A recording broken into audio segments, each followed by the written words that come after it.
Welcome back to another episode of Decoded, a Lost Codex podcast. My name is Jesse, and I'm the writer, director, and narrator for the Lost Codex episodes. Today I am joined. Jack is back at long last. Welcome back, Jack. Welcome back.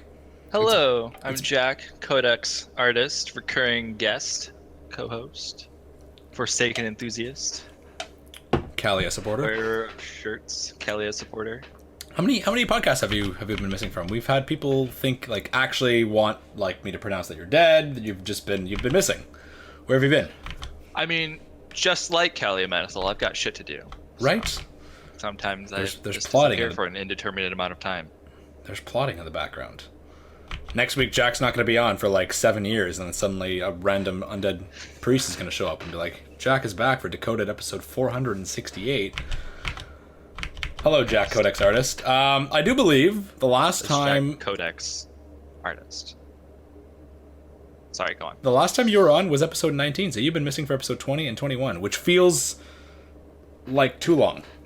The last time you were on was the Azeroth Secrets with Zuanich, which got a good amount of traffic there, so... Yeah. So today, guys, we are talking about a whole bunch of exciting stuff. We're talking about Warfronts and the recent data mine. If you guys are watching this podcast because you tuned in from the little video I did the other day, welcome. We're going to dive right into our headcanons and what's fact and what's not fact. There's very little information we know, but Jack and I are going to theorize how this can all play out. That clickbait, though, for the thumbnail, I'm sorry. I'm not sorry. I'm sorry.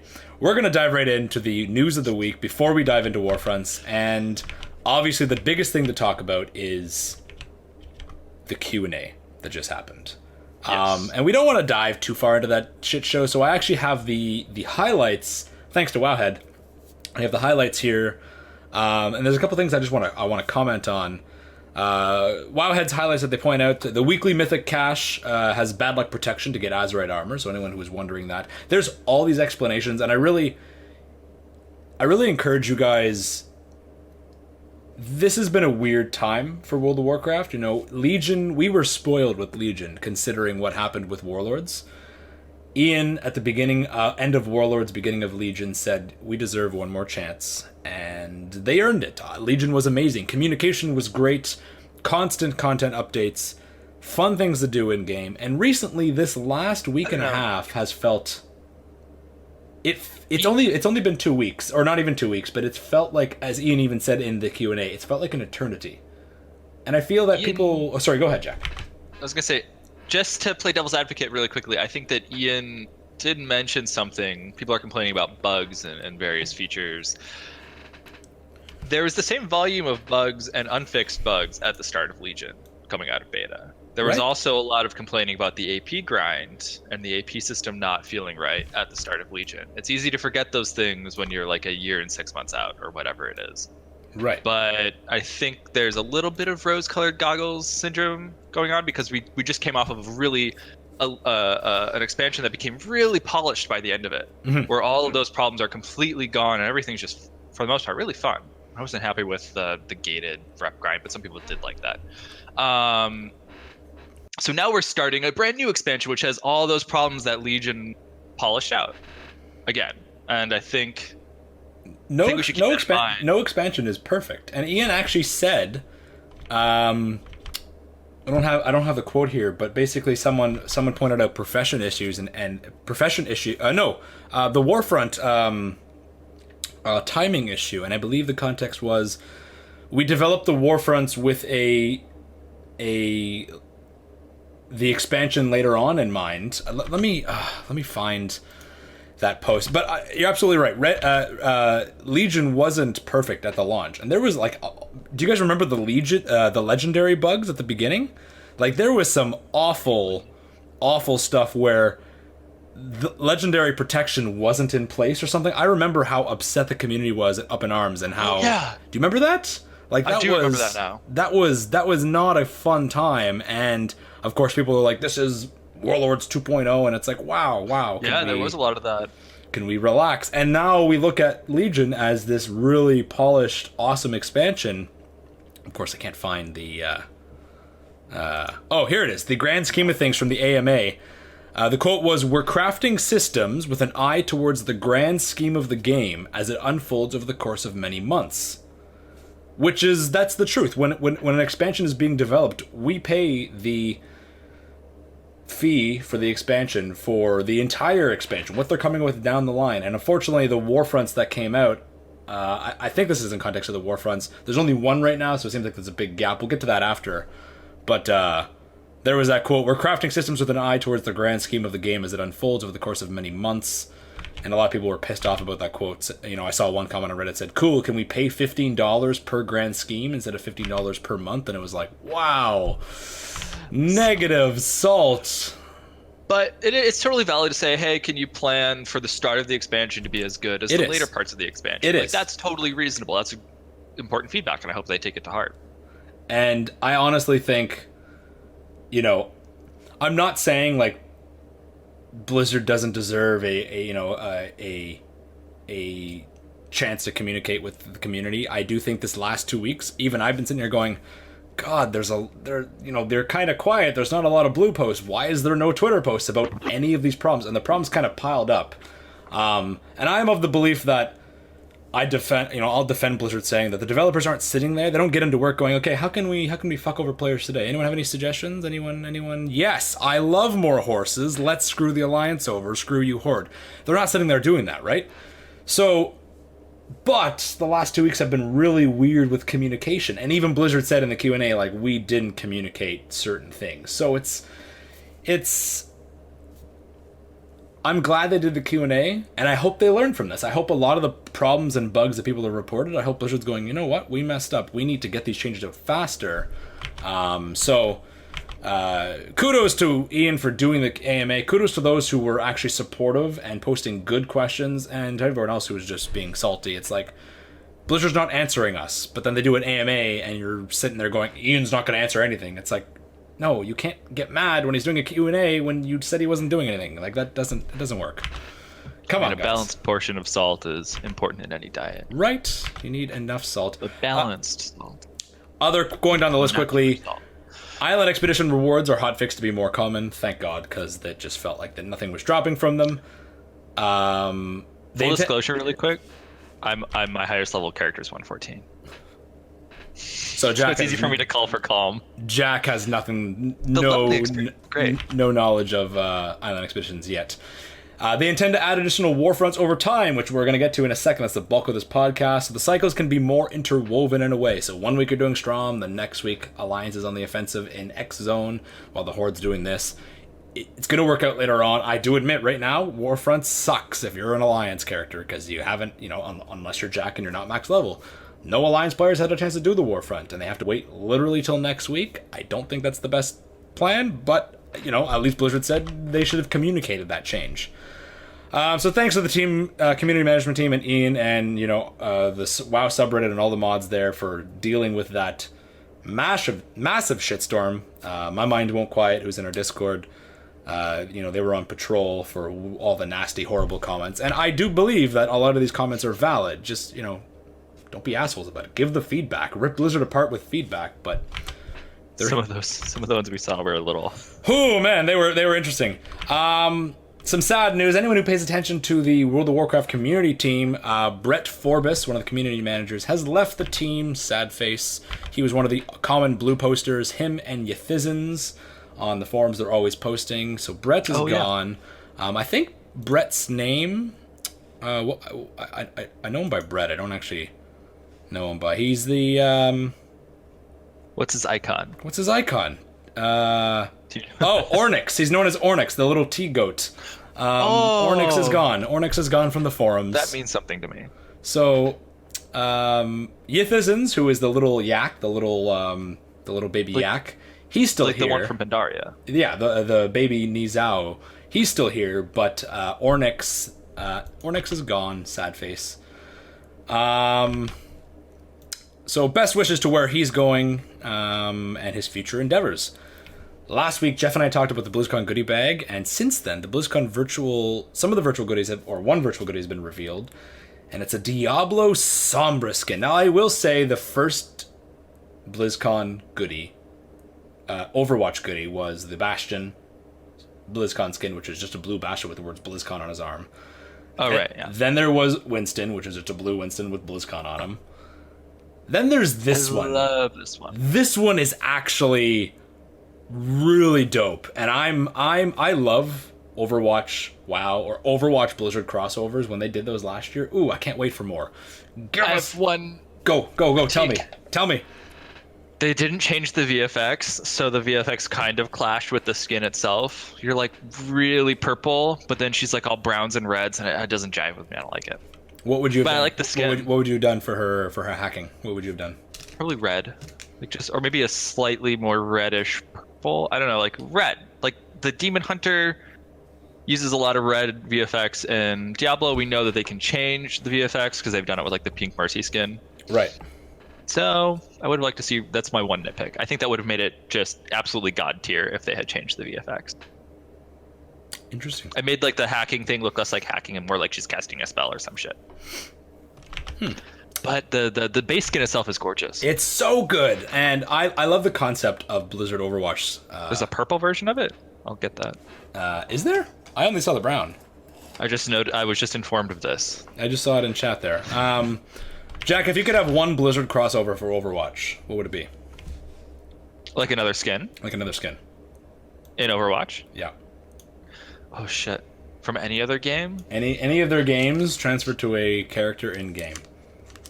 Do you have something at the ready for this? Because I'm actually not. I do. Ooh. I got like 6. Go. We all know my Reinhardt with the Draenei armor. You know, picture his helm, picture his shoulders, but turn those into crystals. His big hammer, turn it into Murad's hammer. Big shield. Yeah. You know, Draenei's have shield tech. And the fact that Darren DePaul plays one of the main Draenei characters, the Grand Artificer Romul on Argus. They're the same voice actor. It'd be perfect if they just throw in a little bit of a Russian Reinhardt in there, like, ooh. Brigitte Crusader from Diablo, you know, shaved side of the head. That would be dope. What about like a Nathanos Reaper? Ooh, I've never thought of that. That's so cool. Right, because the fucking coat. Love it. Also, you could have a Mercy skin that's Kalia Menethil, and she just swoops in. I love it. Awesome. Who's your main? Who do you play? Who do you play in Overwatch? Who do I play mostly? I play Mercy, I play Brigitte, I play Tracer and Soldier. I don't think of a Soldier one. I really like Soldier. Soldier's actually, well, I like Soldier. Imagine like a 7th Legion Soldier. That'd be cool. Well, so Right. dude and yeah. His actual crossover in WoW. Yeah, is like reversed back to Overwatch. That's too much. Too much. All right, let's move on to the last big piece of news. Ian said at the in the Q&A Sorry, go ahead. that there is a I don't know if it's a stream or something going live on. There's a Q&A going on Tuesday for a content update.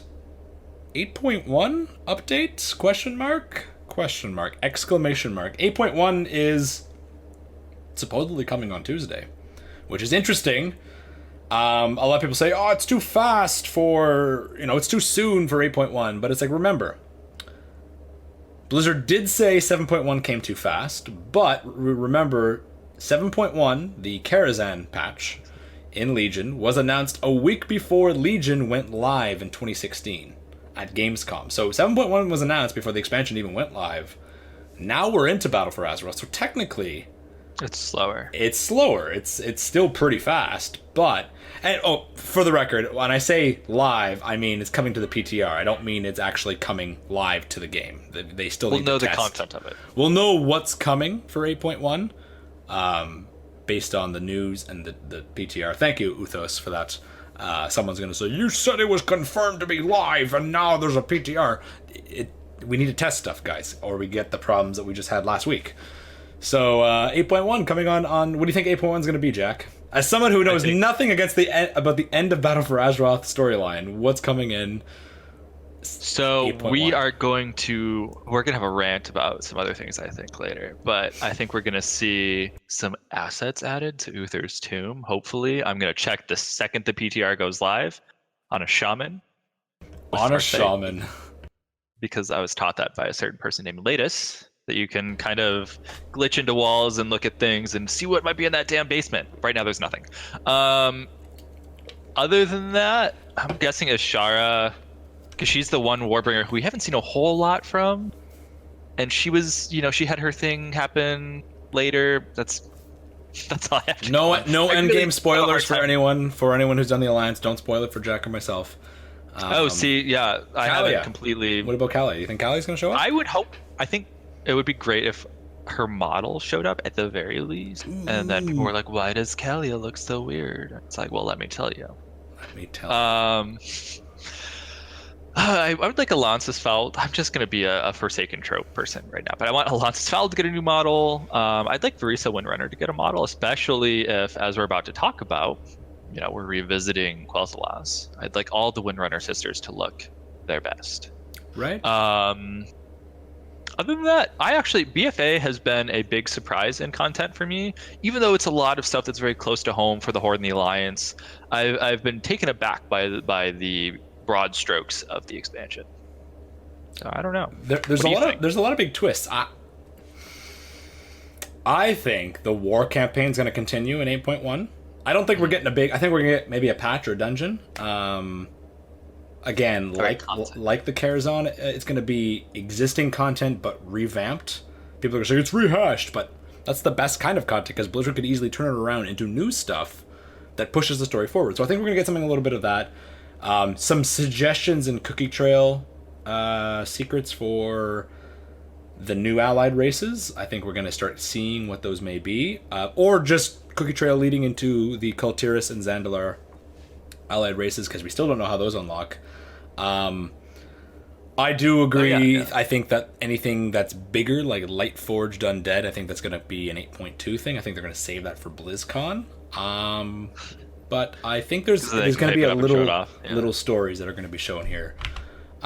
Which brings us, let's just launch right into Warfronts here. The future of Stromgarde. Warfronts have to end.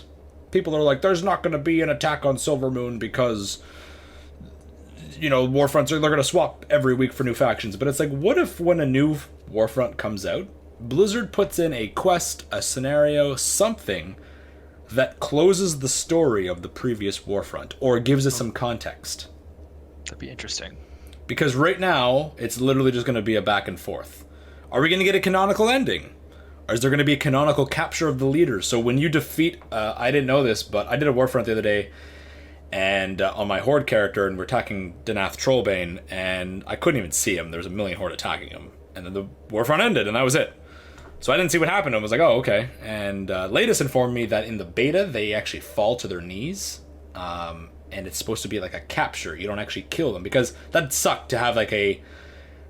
That would just be shitty to kill someone like Denath Trollbane or Liadrin or Eitrig or Muradin in a scenario that's face rolled in 20 minutes kind of thing. There's no on-screen depth, there's no cool cinematic, there's nothing. It's just yep, he died as an NPC and that's it.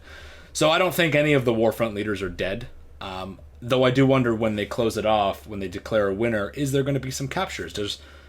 Well, I guess the big thing is, I think the Alliance is going to win Strom. And here's why. Strom's important to the Alliance, not only for its origins and the origins of humanity, but I think Before the Storm had way more foreshadowing than we realize. And it's curious that they go to Strom for this. Not South Shore, not Hillsbrad, not Dalaran, not the Graves of the Desolate Council. Right, they're right there. They Sylvanas and Anduin could have agreed to meet on Argent territory where it's neutral, but they chose Stromgarde. Why? And so I think I'm just gonna say it right now. I think the Alliance wins. I think there's gonna be a canonical Alliance winning. So what does that mean for Eitrig, Liadrin, and Rokon? Does that mean one of them dies, two of them get captured? Do they all get captured? Who is the victim there? And this is where it gets kind of muddled in storytelling. Is Blizzard is giving us these multiple leaders to keep it fresh. They don't want it to be you face Denath Trollbane every single time. You face Liadrin every single time. But by mixing it up, it kind of creates okay, well, who do we actually kill? Who's the actual canonical leader of this? And I wonder, because Rokon is involved heavily in the Horde story. Like, he's questing with you. He's there in Nazmir. But then he's like, peace, I gotta go do a battleground in Arathi. It's very weird. Eitrig is on Kul Tiras, but he's like, you know what?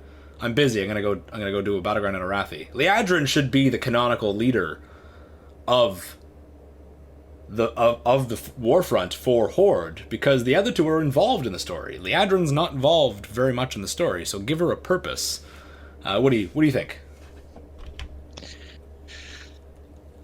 I don't have very strong opinions on the Warfronts currently because I haven't participated in them. So all I can really speak to is the broad concept and narrative behind them that I've been informed about.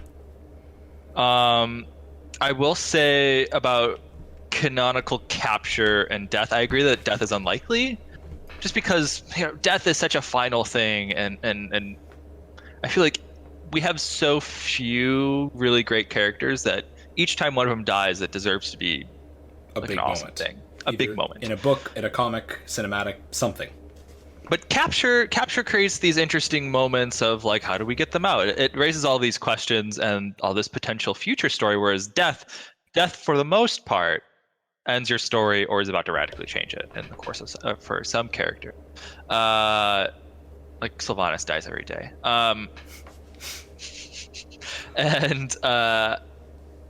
So yeah, staging grounds for Gilneas. It'd be interesting if they took Gilneas. Well, that's the thing is there's from BlizzCon there was that post or that comment that said it was from one of the BlizzCon panels or something. It basically said it's going to provide the staging ground for reclaiming Gilneas for the Alliance or something, and it was like, what? It was really weird. It mentioned Gilneas, and I do think we're going to get a Gilneas update in this expansion. I just don't know. Interesting. I don't know the state of Gilneas right now.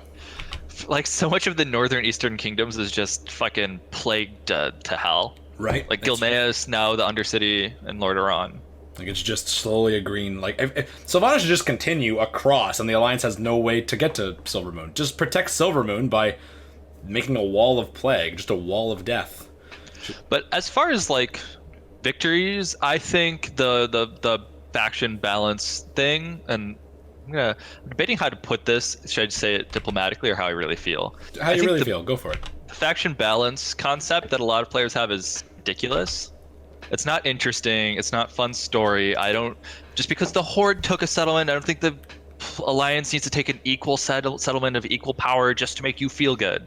Story is more than just you feeling balanced and feeling good. The gameplay, it should be balanced. Like, Horde and Alliance should feel balanced gameplay-wise. It shouldn't matter what faction you picked. But story-wise, I don't care if you feel like shit. I don't care if you feel like you're weak.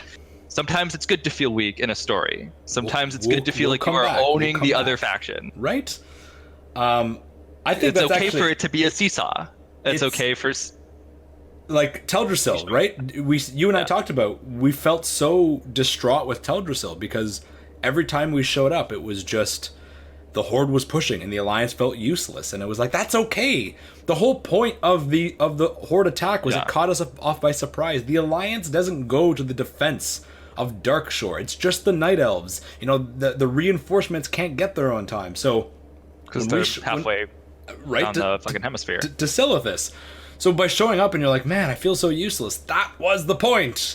That wasn't Blizzard's bad story writing of screwing over the Alliance. It was meant to be the Alliance didn't know what was going to happen to Teldrassil, and then bam, Teldrassil goes up in flames, and you have that, you're trying to save the civilians, and you can only save like maximum, maybe 1/8 of them, and you feel like, wow, I couldn't even save a good portion of them. That's the point. It's supposed to be a horrible act of war. Horrible things happen in war. There's losers and there's winners.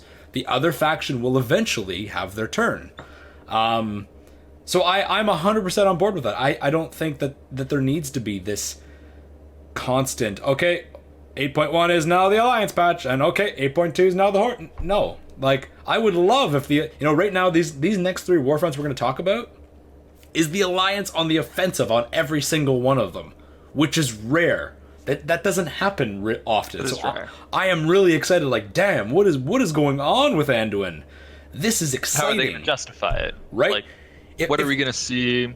If the Warfronts were Stormwind, Ironforge, and the Exodar, it'd be like, okay, cool, the Horde is not content with burning Teldrassil and getting rid of Undercity, they want to get rid of more. No one would be surprised. But Silvermoon, Ajara, and Southern Barrens attacking Thunderbluff? Whoa, that is... The Alliance is on the offensive now, and that's interesting to me. Someone in our Discord said, I'm doing a little bit of a shout out to Abby earlier. Abby said in the Discord earlier, an alliance that is questionable or aggressive is way more exciting than an alliance that's constantly like, we must defend against the Horde and we must do what's good for the world. No, screw that. Let's, the Horde burned Teldrassil. Let's go to the next step. Let's fuck them. Let's do it. Don't do that. Go.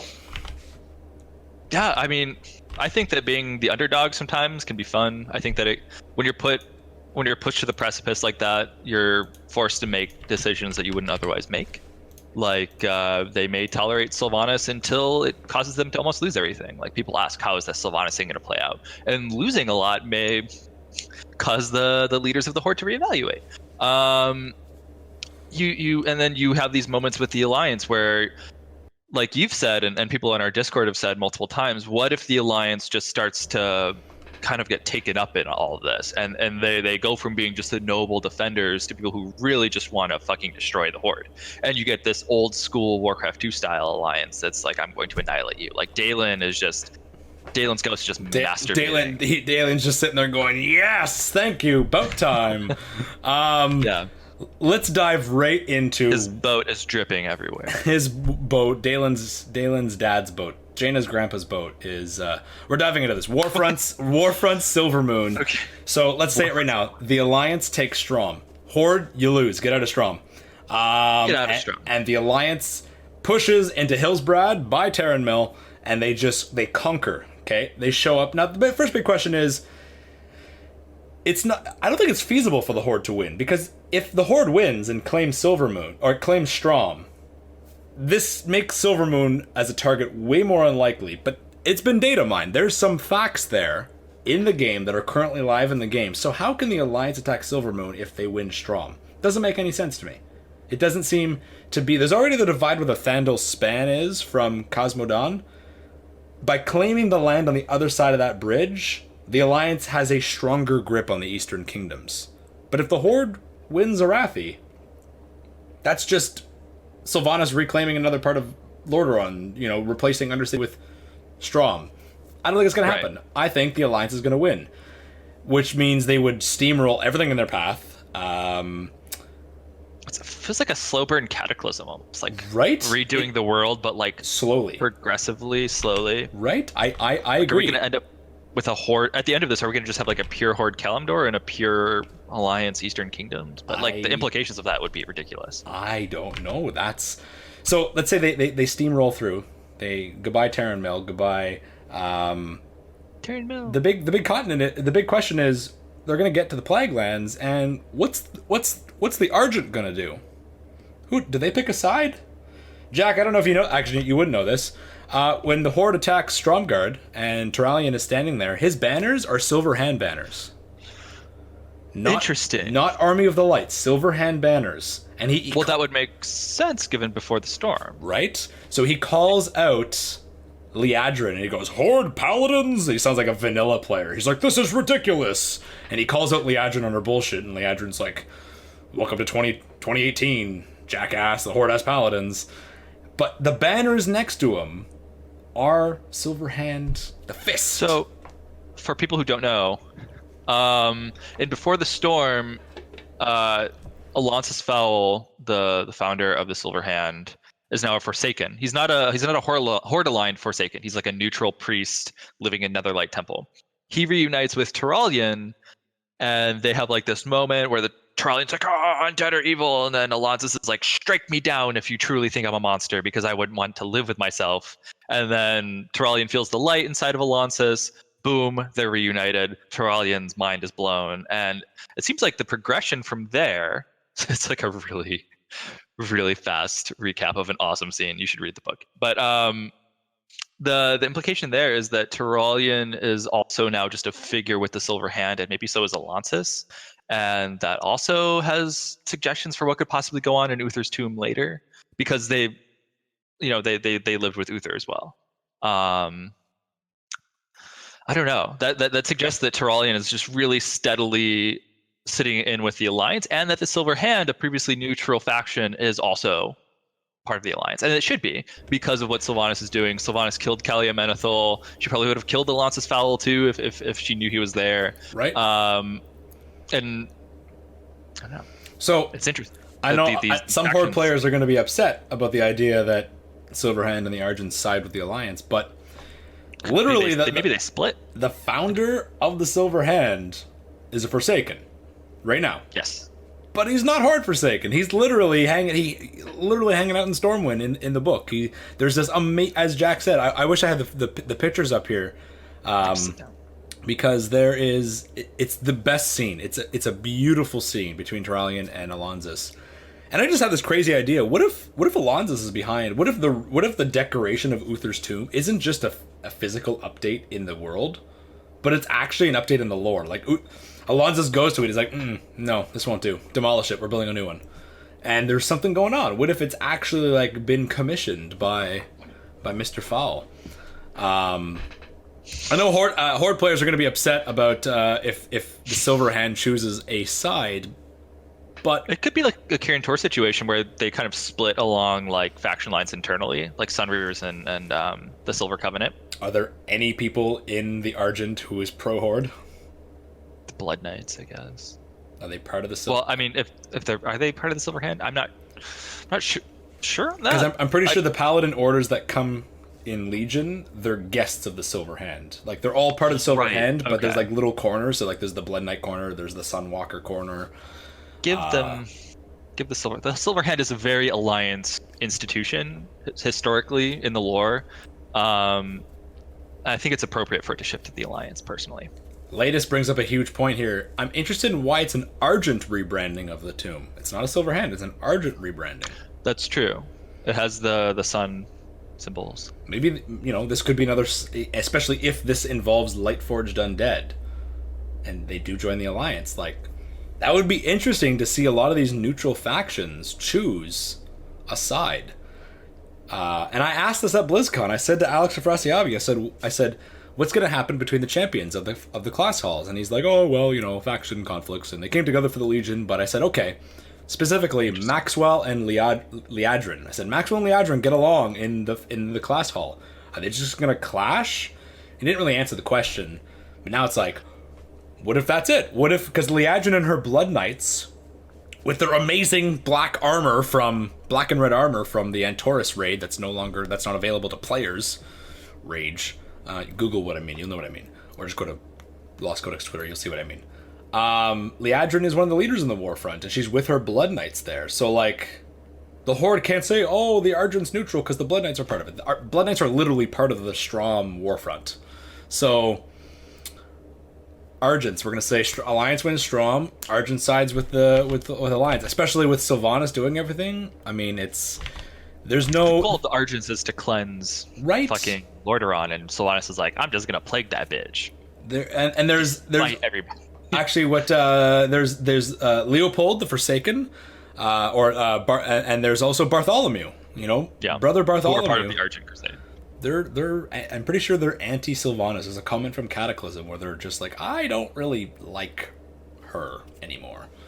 So that's when she started doing the I'm raising people thing. Yeah, not cool. Okay, so the Argents they're joining the Alliance, confirmed. I said it here. So we march into Ghostlands, and I'm gonna have maybe the Cenarian Circle joins the Horde, by the way. Like, after. No, because that Malfurion. That's true. Let's get my visuals. What if Malfurion dies? Whoa, there we go. I'm just kidding.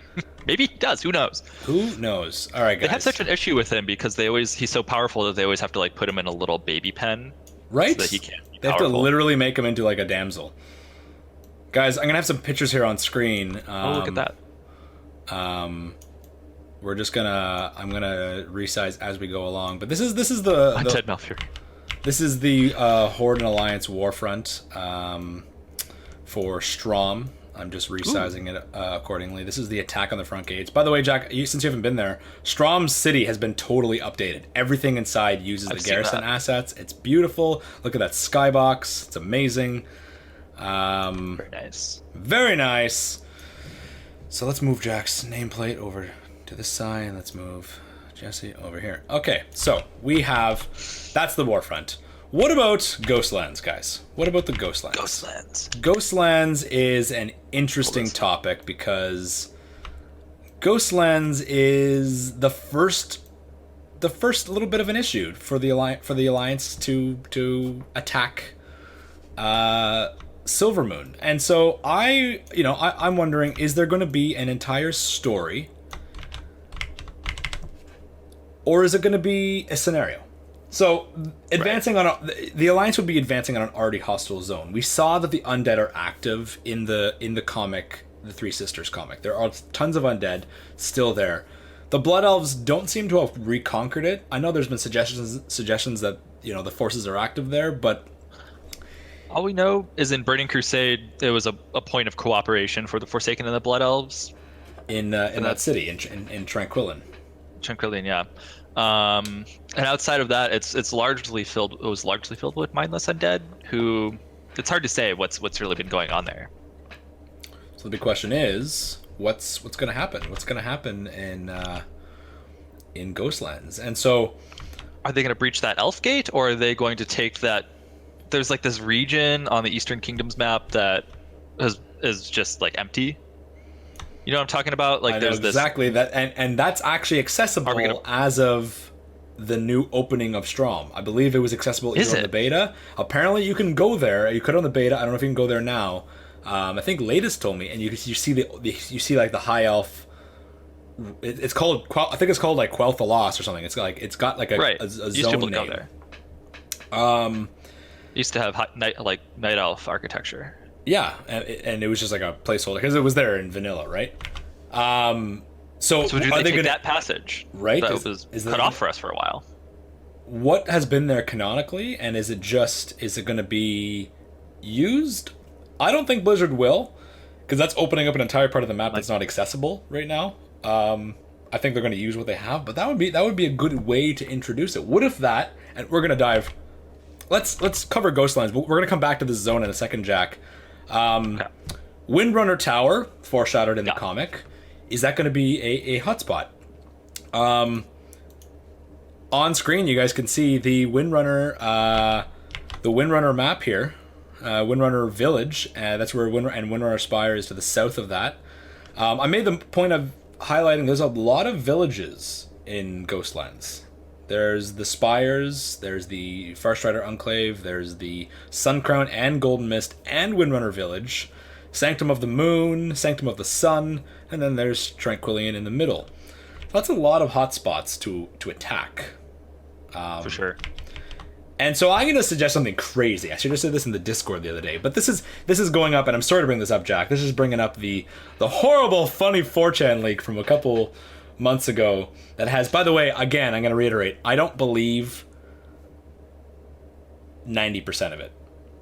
And the 10% that I do believe isn't so much a crazy, mind-blowing leak, but it's stuff that we kind of already know, and Jack will get into that later. He's extrapolating from existing data. That's it. He takes existing data, and then he attaches a whole bunch of other stuff onto it that people are going to, if I could believe the data, I must believe the other stuff. No. But so in that leak, I mentioned there's 4 allied races, and we can guess what those are. But the 4th one that was mentioned was this weird troll hybrid, and presumably it was going to be the Worgen Horde allied race, because every allied race has a match to it. And it was called they don't have a name for it, but it's called the Troll Cat race.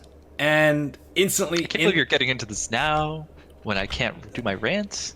We're going to come back, but I just want to highlight if it's a possibility here, because the Troll Cat race, think of the half troll, half cats from Zul'Gurub and Zulamon, the kind of half breeds, the half hybrids. So what if we get Zulamon trolls as an allied race? But you might say, well, we already got Zandalari, why would we get other trolls? But what if they are Loa priests? What if they are...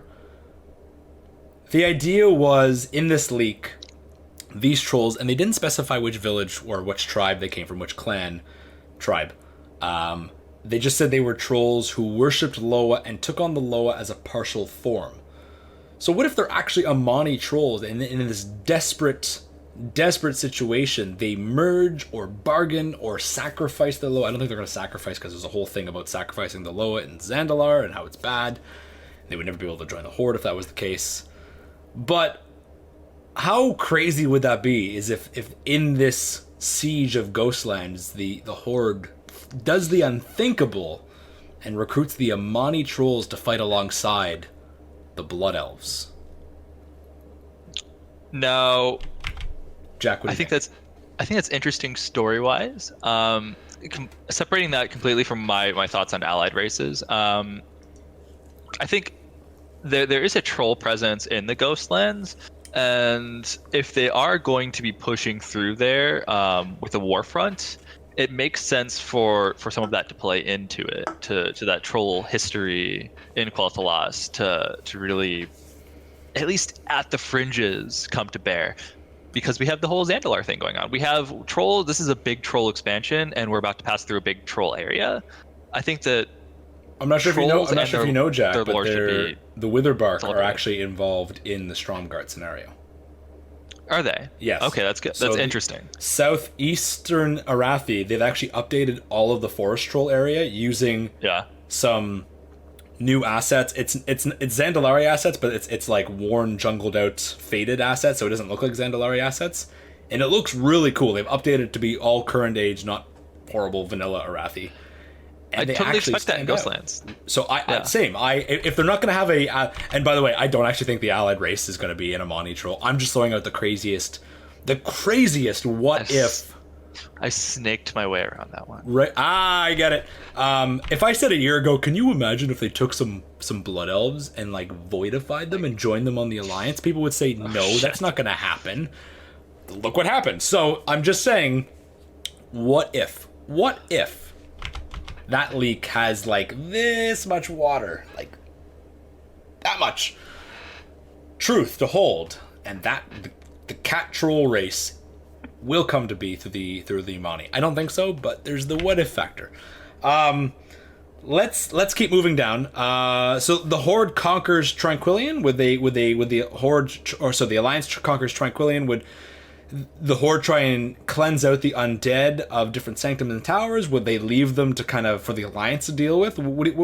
How do you see that playing out with Ghostlands, Jack? Would Sylvanas try to leverage some kind of control over the mindless undead? Ooh, I didn't think of that. She did that at the Undercity. You know, she had that little swath of mindless after her blighting started. What if she's like, well, we've got a little asset here. Why don't we use it? There's fucking Deathholm. I don't know what they're gonna do about that. It's a very important location in the lore. It's a very important location in the Ghostlands. Is Sylvanas going to stage herself there? Is Sylvanas going to be part of this at all? I'm sure she will be. This is her home. Literally, this is like her province. This is her Warfront. But yeah, that is a good question. What happens to that undead? Are we going to see like if we want to go totally out of left field? Does the Cult of the Damned show up? Because they're still doing shit. And do they like throw in this weird wrench into the whole thing and then like confuse the Alliance? Like, Sylvanas has cultists, and then Sylvanas is like, oh shit, these people again, I thought I defeated them, and there's confusion. We always know how that turns out. I don't know. I'm so excited. There's so many possibilities. They could do a naval attack. What if I'm throwing this out there, what if hit Windrunner first? The Vindicar just lands on Deathholm and shoots a big fucking beam up the scar. It's just one cleansing beam, and there's Anduin walking up the new scar from the Vindicar with just light. Oh my god, which would be another Anduin Arthas parallel. There we go, bingo. The light bulb went on. Literally, the light bulb went on.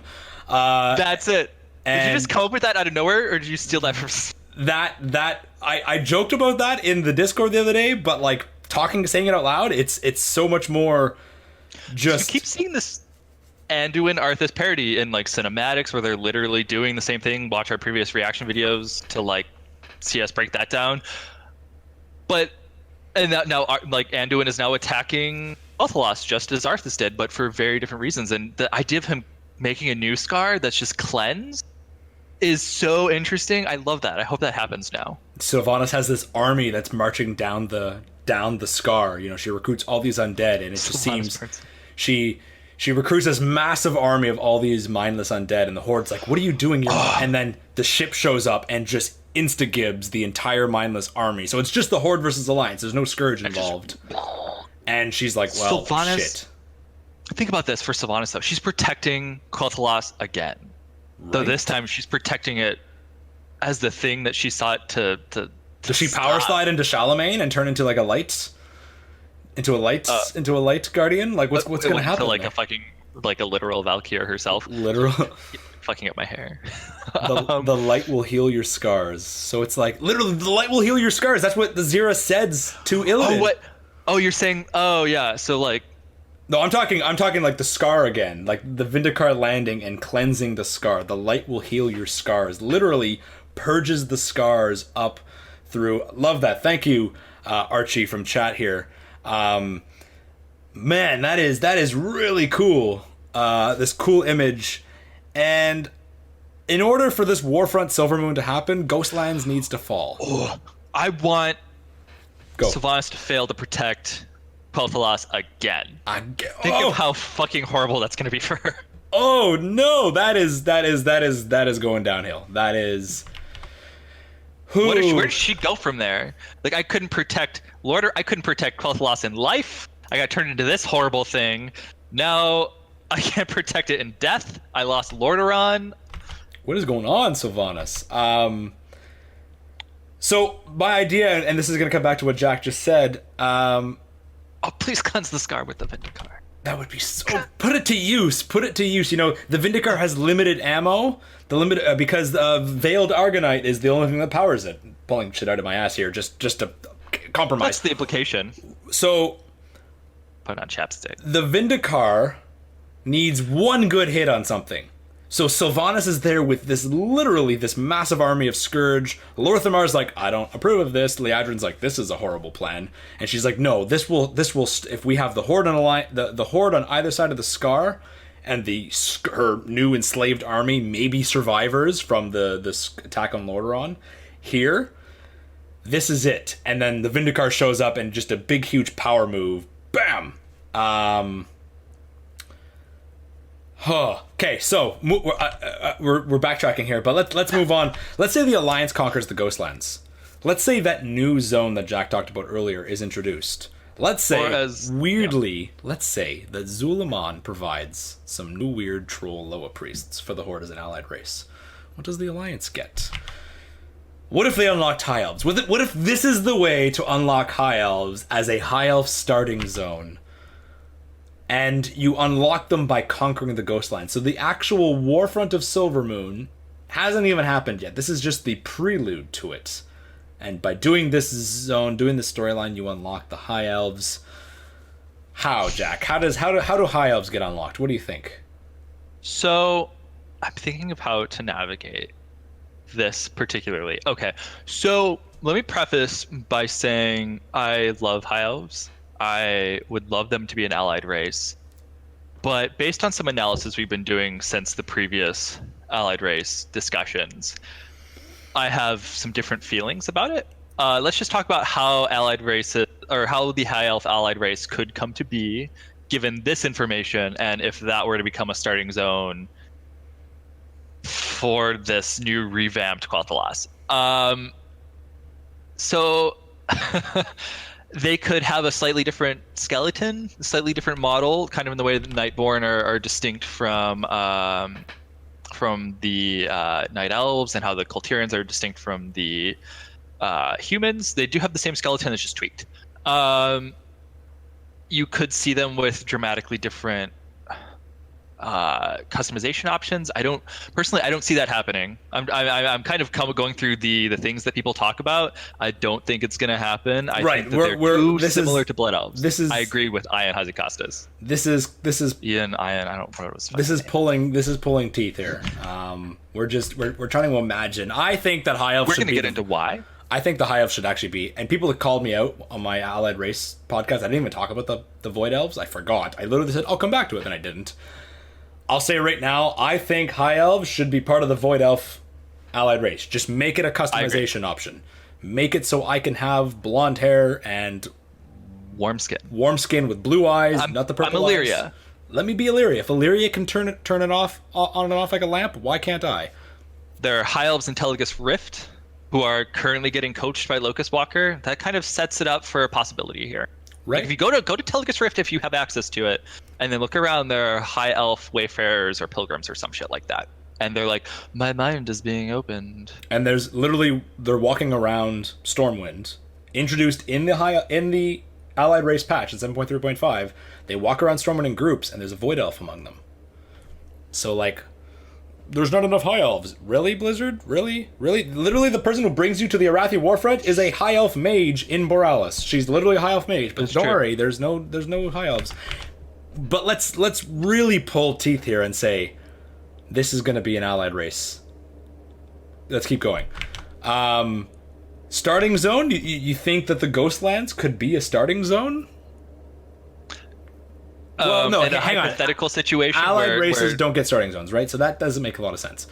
So they kind of get like an introduction zone. They do. I mean, like, the Nightborn have fucking Suramar, so. Right? Like a whole instanced version. And again, these things are easier to implement. So people, there's also the belief that Blizzard has a limited amount of allied races they can put in. Like you can only put in 6, and then Mike Morheim's going to say, nope, that's it, stop. So here's the question I have for why. So I suppose in this instance, the High Elves are resettling the Ghostlands because they don't live there currently. No. So this is after the Alliance takes the Quel'Thalas, or some portion of it, like the Ghostlands, and then they cleanse it, potentially through the Vindicar or through some other means, the Argents. They have methods of doing things like that. And they're like, okay, we're going to resettle these high elves who've been displaced for so long in this region, which is their home. And then that's the starting zone, or the introductory zone, of like, you see like things being rebuilt and undead being pushed away, and the high elves standing glorious. Maybe it's the Silver Covenant, who knows? Love it. Let's speed along here, and let's go into So we're at the Scar. Here's the Scar. And we've got the Scar leading into Eversong over there. It's some artwork. Thank you, Wowpedia. This is what Silvermoon looks like, or Eversong would. That's great. All right, here's the map. So the beam of light goes right through, just cleanses the entire zone. They crash the Vindicar into Deathholm, and then from there they shoot a laser straight up. How amazing. I stole that from somebody. I stole that from Spillander. So Rainy. How is the Horde going to counter this attack, Jack? Because we know Illyria knows the defenses of Silvermoon quite well. And if she's might say, oh, she's been gone for a long time. So would Verisa. She's outdated. Verisa would know. Illyria literally knows because she was, who she was. She was in charge. But let's say they've updated their defenses. They've changed a little bit. Well, Umbric's going to know. The Void Elves are going to know. Yeah. They're recent outcasts. They were there last year. Like, literally 2 patches ago, they were hanging out in Silvermoon. And then the Ghostlands, right? And the Ghostlands. And then they re-rolled, right? So, how could the Horde defend this zone when you have such a prominent force of Illyria, Verisa, and the High Elf and Void High Elves, whether they're allied races or not, they're still going to be part of the battle. I still expect to see High Elves in this battle, whether they're playable or not. I expect Verisa to get an updated model at some point. All the other sisters have them. Right? Get the girls some... Not some basic bitch Sunwell armor. Come on. That's so outdated. So how do you think this is going to work, Jack? How's the Horde going to counter with Ooh, I want them to have their own little Teldrassil moment where they can't. Ooh. So the Alliance just is pushing in. We have Liadrin's forces, and we have the Farstriders that are doing, very... I want to see some of those tactics from Warcraft 2, though, when they were defending against the orcs. I want to see some of the guerrilla type warfare that we see the Rangers performing. I want to see magic almost reverted now. Instead of Night Elf hit and run tactics and Malfurion's big wall, let's have the Farstriders. Blood Elf guerrilla tactics. And that'd be cool. So I also think, since it's a Warfront, it's probably not going to be a stomp. So here's what I'm saying. We have things like the Elf Gates. I imagine those will have to be dealt with. Those have probably been repaired and restructured. They're the runestones. I know. So when I was looking through WoWDB for the Secrets Hunt, I had found an interactable one that hasn't been found and was added this patch. Some people said that those show up in other places. But the fact is that some of them actually haven't been located yet, because they haven't been cached and uploaded to Wowhead. It's a complicated process. They haven't been found by players. Some of them. I was actually going to jump in with that because a couple people said on the comments of my last video, because I gave you a shout out, Jack. I talked about your runestone, and people said, "Oh, it's on the island expeditions." It's like, no, but this hasn't been cached yet. It hasn't been found yet. So it's clearly not the same one that Jack's talking about, because it may be. Like, caching isn't perfect. Some people may not. The people who are caching may not have uploaded their caches after enacting it. Like at the beginning of the expansion, it's holy. Right. So. Holy, get it? Okay. I mean, those are arcane. But. Fair. So I would love to see the Nightborn come in, and the Nightborn, defend their new allies, because the Nightborn are really good at shield magic, right? So I want to see their big constructs. I want to see both the Blood Elf constructs from the Throne of Thunder, the Blood Golems, and the Nightborn Golems holding the lines against these massive... Oh, can you imagine Blood Golems and Nightborn Golems versus Lightforged Warframes? The Lightforged Warframes, just Battle of the Mechs would be amazing. Elven I know mechs. The Vindicar and Lightforge thing is out there, but like it also has this great parody of BC, a big BC zone being revived, and both BC races being involved. Right. The Draenei and the Blood Elves are at it again. It's this another theme of harkening back to core stories in Warcraft's past. People love BC. People love that stuff. So this would be a very obvious throwback. How deep do you think we're gonna go? Like, how far to Silvermoon are we gonna go? I don't know. Like, and so I talk about that here. I say that there's a lot of settlements. There's 6 main settlements. We've got Fairbreeze Village, Sunsail Anchorage, West Sanctum, East Sanctum, Farstrider Retreat, and Duskwither Spire. Presumably, all of those have been reclaimed. I know some of them are claimed by the Withered and stuff like that, but presumably these are now all in Elven control. We've certainly had enough time. We've had enough time. The elves, you've had your chance. And let's pull back here and let's say we don't get a troll allied race. We don't get the high elf allied race. I still think the Amani trolls are going to be involved in some way. They're going to do what they did for the Warfront in Arathi. I think Torwatha here is going to be updated. And so my question is, does the Alliance maybe take Western Silvermoon and Sunstrider Isle? Do the fleets come in and land on the western coast? Divided? That would be interesting. Literally, because there already is the divide. So what if the ruins of Silvermoon, the west side, and Sunstrider Isle, literally the starting zone for Blood Elves? What if that's changed? What if I'm throwing out all the biggest what ifs here? This patch doesn't only introduce the Siege of Silvermoon, but it updates the Blood Elf starting zone entirely. That would be interesting. And Blood Elves now are kind of like Forsaken in that they start in a new situation. Maybe they start in Ghostlands because of the scaling. Oh, yeah. Maybe because now world scaling happens, or they start on the east coast of Silvermoon here. Maybe. So, how much is the Alliance going to conquer? Sorry, go ahead. To play devil's advocate there, the new Forsaken aren't displaced by Tears Fall. No, they're not. They're kind of like operating in the past. I meant, when I said that, I meant Forsaken in Cataclysm, how it's blatantly... Right now, though, all the I've seen- updates in the zones and cataclysms don't really have a distinct time change, but the Forsaken do. It's blatantly new stuff. So this would be the first time a starting zone is updated to a current expansion. That's what I mean. Like, Tirisfal is the starting zone for Forsaken currently, and they currently aren't being affected by the fact that it's a smoking ruin now. True. Like, you still go to Brill. I don't see Blizzard. I don't see Blizzard doing it, but that would be really cool. You know, involving low-level Blood Elves with this faction conflict and starting just fresh off. What if Silvermoon gets bubbled? Like some people have been suggesting. Like, it becomes another shielded city, and it's just like the conflict is raging around Silvermoon and it's protected. Or what if they have to fall back to Kildanis? I don't know. I think it's important to note the technology behind Silvermoon and how it was designed as a city back in the day.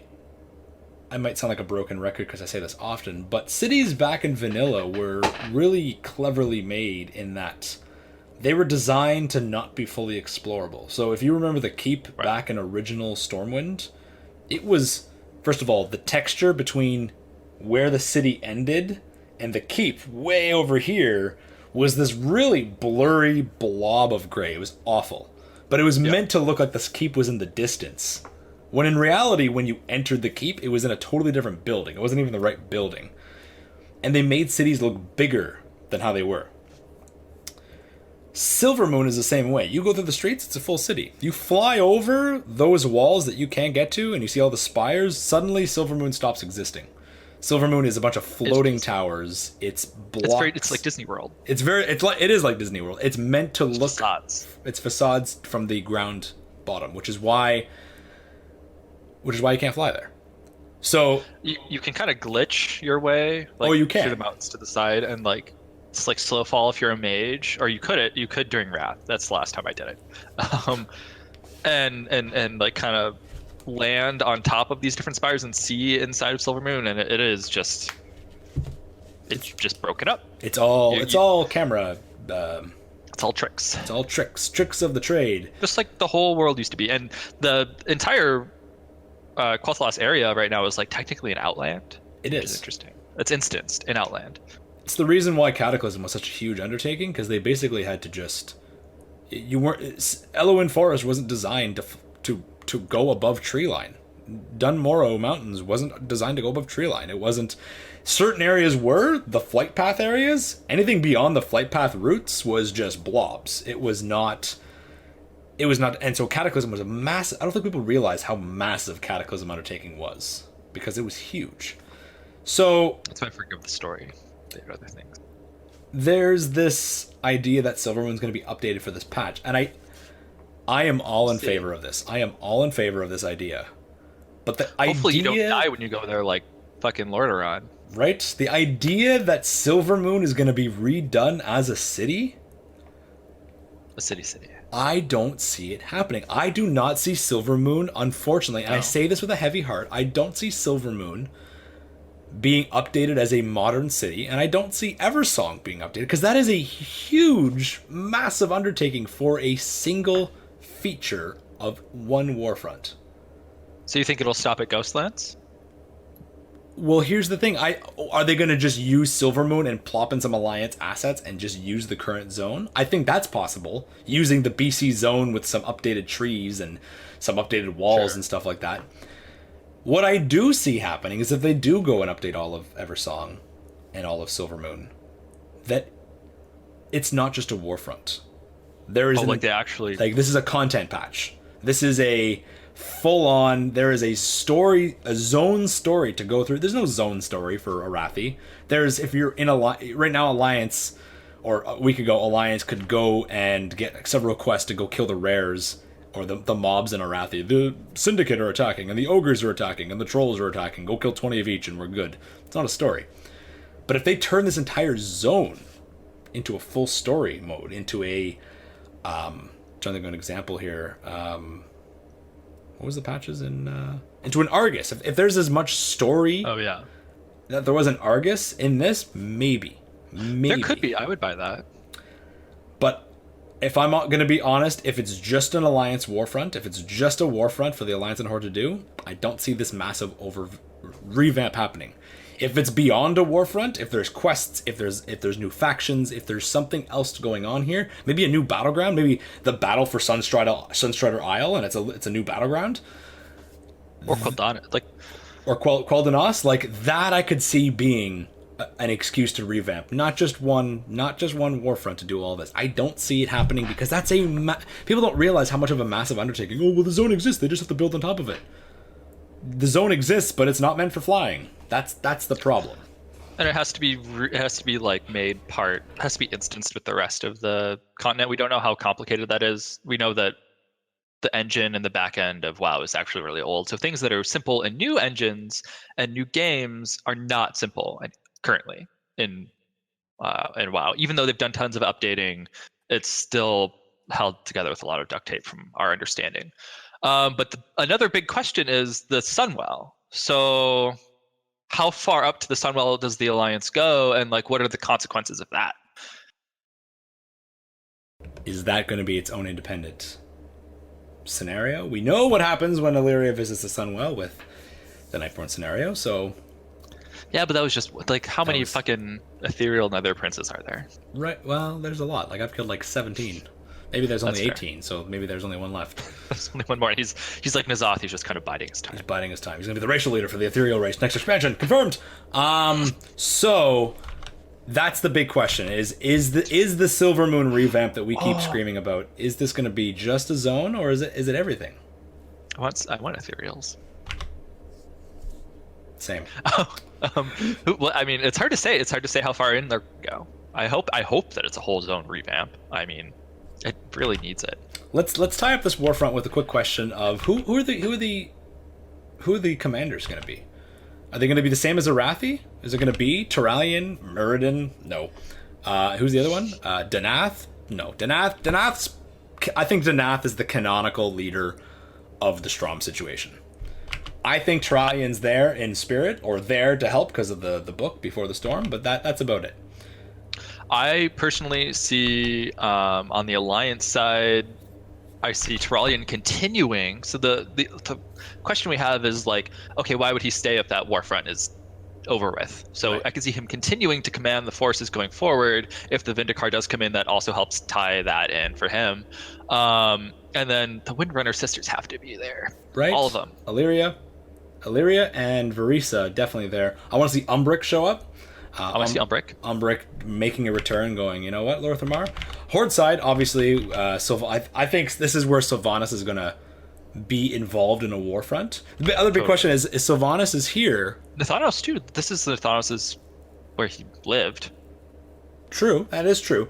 If Sylvanas is here, is this going to be the big spot where Anduin shows up? Is Anduin going to literally be that Arthas character walking up the Scar? Which is because it would be so good, right? The Light Scar. Horde, I think. I want to see some of the other leaders. I want to see Aethys come around, Romoth, all the elves, Halderon. Like, let's show the might of the Farstriders and the might of the Blood Knights. Have Lorthamar glowering in the corner. Yeah, I want to see Lorthamar do something. I want to see him actually active. I want to see him yelling at Sylvanas. I want to see him saying, "You're not the Ranger General anymore." I don't give a shit about Bane in this context. Definitely not Bane here.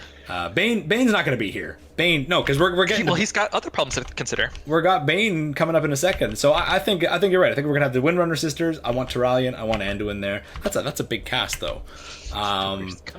So let's move over to Kalimdor. If the Alliance is now attacking northern Lordaeron, past Lordaeron, they're also apparently attacking Kalimdor, and there's the Southern Barrens campaign, which we've known about for a while. We data mined, not we, but the community data mined some stuff in beta that suggested the South Barrens was getting a Warfront. And this particular one specifically says, attack the Southern Barrens and break through the great gates of Mulgore.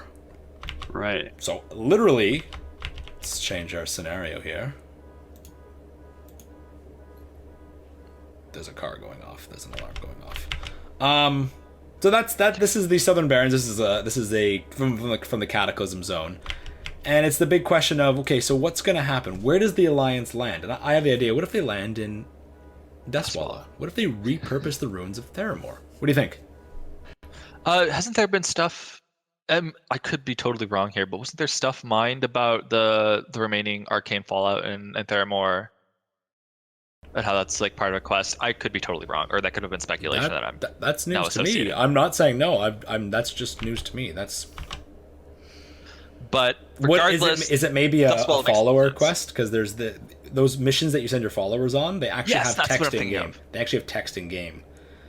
That's exactly what I'm thinking of. There's a follower quest where they talk about the arcane fallout left over from the Mana Bomb on Theramore. So is that too much of a volatile spot? There is the entire highway going through the swamp. So they're going to repurpose that.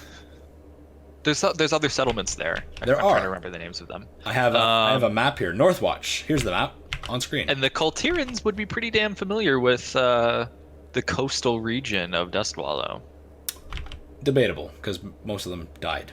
Hence the whole That's true. Hence the song, right? I guess Jaina would know. She would know. Literally, she'd be okay to know. So where does the Horde land? Her dad's boat will impart the knowledge. Her dad's boat will be the Vindicar in the situation and just cleanse the scar right through the middle of Barrens with water and giant kraken. Why is there an alarm going off? Like, stop. So we have here the Dustwallow map here, and I have the idea. What if they use surrounding zones? Thousand Needles being repurposed because it's you can just sail into Thousand Needles now. That's true. What if the Alliance literally uses it as a place to blockade their fleet, to protect their fleet, instead of the coastal regions? Because you have Kazan, you have Undermine, you have Zandalar, all in that area.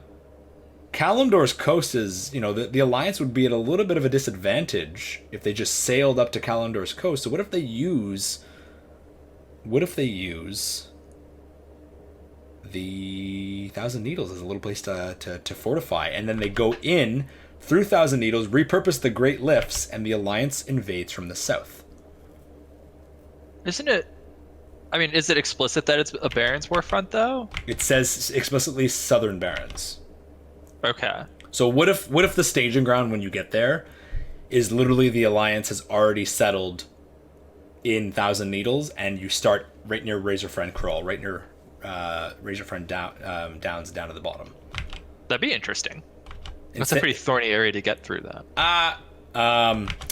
Coming through, instead of coming through the obvious, the marsh, because moving an army through a marsh is not practical. There's a lot of logistic problems there, but there is the highway. So does the Horde go in and blow up the highway and thinking that the Alliance is going to use it, and then the Alliance comes in taking over the lifts? There is Desolation Hold and Fort Triumph. I believe Fort Triumph was destroyed by Garrosh's forces before they marched into Dustwallow. Northwatch was also taken by the Horde. Yes, that is true, in Tides of War. I feel like the Alliance has to do something like that. They have to do something that's unexpected or very strategically sound, because Orgrimmar is right there, and that's where the might of the Horde Empire, so to speak, is. So I'm curious. Is it going to be like a two-pronged attack? Are they going to come in through the swamp, and the Horde is too busy holding them off at Desolation Hold that they don't see all the forces coming in from the south? They're going to come in from because I think having the scar there dividing northern and southern Barrens is a pretty good defense strategy to keep the Alliance from pushing north into the Barrens, because it's literally just a giant crag. So interestingly, the target is the Night Elves could be the ones attacking and kind of like move through the regions to the east. Not the east, the west. This could be along that coast. Chandra's Feathermoon. Like, what if Chandra's comes in? What if the Night Elf survivors, the Night Elves in Feralis, come pouring in over the mountains? Yeah, right over Feralis and into doing Night Elf shenanigans. That's what I want to see. It's interesting because this is explicitly attacking the Great Gates of Mulgore. So this implies that it's not Warfront's Thunderbluff, it's Warfront's Barrens. Because once you're into Mulgore, it's just a straight path to Thunderbluff. It's not like forests and rugged landscape. It's just a valley. It's just, you're good. Literally just line up your catapults in the Barrens and fire, and one of them If they will came hit. if they came from Fairless, they wouldn't need to go to the Barrens. No, they could just climb over the southern wall. So It could be two-pronged, though. I don't know. I'm not sure on this one. Fairless is interesting because that implies Thunderbluff as a warfront, but this only says the point is to get to Mulgore. So ideally the end goal would be Thunderbluff, but maybe this is where the Horde holds off the Alliance. They're like, no, this is the spot where they hold off. Interestingly, in the book, Sylvanas mentions Camp Tarajo. I find it... She does. In Before the Storm. Fairless, yeah. In Before the Storm in Thunderbluff, when Hamul Runetotem is arguing that they need to work together, she's like, don't you remember Tarajo?